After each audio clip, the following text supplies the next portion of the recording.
world with Jason Salas. All right, everybody, welcome back to Weekend Edition. We are talking sports now on the program. Eric Tydingco is back as he was a couple weeks ago, and we are talking about the XTerra Championships, now concluded for 2013. Yes. Eric, in summary, how successful was the event? Really quite successful. We had our biggest professional field ever, and from all over Europe. I mean, I think we had about 33 countries represented, so it was a really big international event. And leading up to the event, I think I talked to you before. Weather was always going to be a factor, and it cooperated that day. I couldn't have asked for more cooperative weather. So the red dirt pretty much held. It held, and it wasn't so sloppy that people had to carry their bikes. Everybody was able to ride through. So yeah, quite successful in those terms. Well, based on feedback, how did the European athletes and the Asian athletes what was their feeling on it towards with the humidity specifically? Well, they're coming from cold weather climates, especially the Europeans, and so they love it. They love training in the warm water and the tropical environment. These guys are finely conditioned athletes, so it's really not too big of an adjustment for them. And then the World Championship is held in Maui, so they're going to have to contend with tropical weather sooner or later, because if they want to perform on that big stage, Guam's a great place to kind of get started. And as far as the local competition, there was a Guam boy who actually finished in the top 20. Yes, man, I really apologize for not quite remembering, but Cameron O'Neill actually is a pilot for United, and he's our top local amateur finisher. And yeah, I believe he was in the top 20. I know, because he could have been under the top 15, but I just can't quite remember. I know that his time was like 3 hours and 3 minutes or something like that. Astounding, actually, to think about. That's tremendous. So, yeah. Yeah, that's no small feat, right? No, there. it isn't. Yeah. Congratulations to Cameron out there. Yeah. As far as the local representation overall and everything, how was the turnout? Actually better and better. Every year, we look forward to a lot of the locals, and when I mean locals, I mean, not expats or not military. I mean people who have been here for a while, getting involved in the sport, and so every year we see bigger fields coming out, bigger involvement and participation, and so.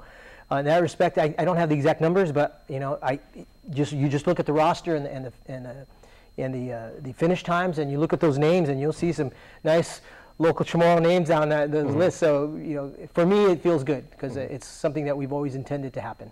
And now, as someone who's intimately involved in the sport, we've got so many evolving sports on the island, like mixed martial arts, and you hear guys like if they've got like a big fight in PXC, they say, I was training like 3 or 4 months out. Right. With your community, how far did you see people changing their diet and maybe like going to the gym and then preparing in the 3 major events? Well, it depends. If you're starting from scratch, give yourself as much time as possible. I mean, there are training plans that are as little as 3 months. But if you really want to kind of make sure that you cross that finish line and you're not too winded, give yourself a lot of time. There's several resources online you can find out about triathlon. But even locally, the Guam Triathlon Federation, they have a website and a Facebook page. Log on to them, check those guys out. They have races that allow for novices to get their feet wet, and they'll give some advice too on how to prepare for something as grueling as an Xterra. I was going to ask, did they also have maybe training tips or dietary habits and everything? Because your sport is perhaps the most grueling. You think of sports that are like extremely consolidated or compressed, and maybe like Greco-Roman wrestling. That's 3 minutes of pushing your body to the absolute limit. But yours is a challenge of sustained endurance, and then also like it's a race by its nature. So how do you train for that? Well, like you said, find somebody who's done it before. There are coaches locally here that can help you get through that and kind of answer all those questions, whether it's nutrition, whether it's how much time do I spend on each of the disciplines. So there are experts here and online. I mean, when I first went and participated in the World Championship back in 2003. My coach was an online coach, and I got a program from them, and I was able to follow that.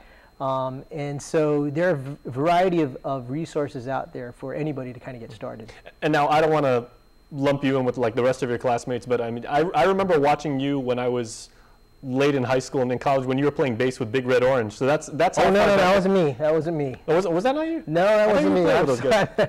I know a lot of those guys, but no, that wasn't me. Yeah. Okay, well, but you are still involved in the sport. Yes. And you've been so for a very long time. Yeah, about 11 years now. Yeah. How has the sport benefited you and what has it done for your own physicality, your mental state, and I wish I could say that I'm still participating as much as I want to, but that would be untruthful. So for me, it's really the satisfaction is because I was there at the beginning as far as in developing the Xterra for Guam.